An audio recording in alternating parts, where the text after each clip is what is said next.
Governor Richardson, former governor of New Mexico, also the U.S. representative to the United Nations. Thank you very much.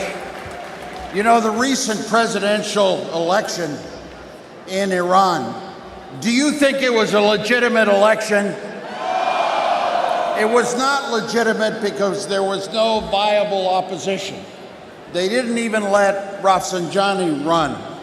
He's been one of the pillars of the regime since its inception, and he was qualified. What does this mean, disqualifying somebody like Rafsanjani? It means that the regime is weak, vulnerable. It cannot tolerate even one of its own people of Iran for the opposition. What this shows is that all of the power in Iran is in the hands of the supreme leader. The president is simply in charge of some logistical work and nothing more. And this president is no moderate. He is the top nuclear negotiator of a nuclear Iran. He is not a moderate.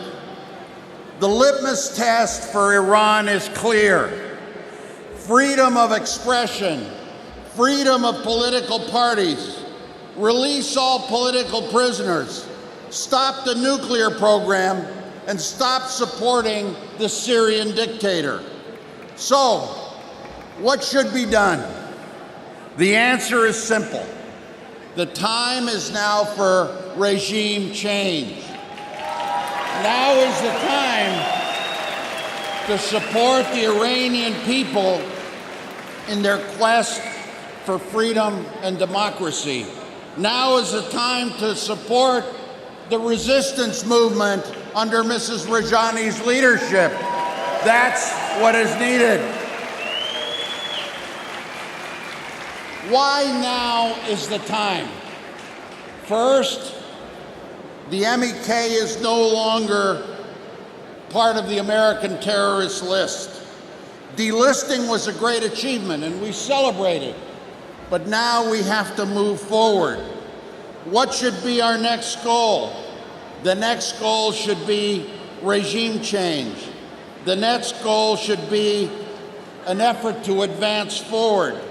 So what we're saying to the international community, to all the leaders that are here, to all the countries represented, we are saying we need regime change, and this is the time to support the MEK. Support the MEK. The time of the mullahs is coming to an end. Now is your time, the people of Iran's time. Now is the time to change the regime. We will support you and make sure that our government and all our governments side with you.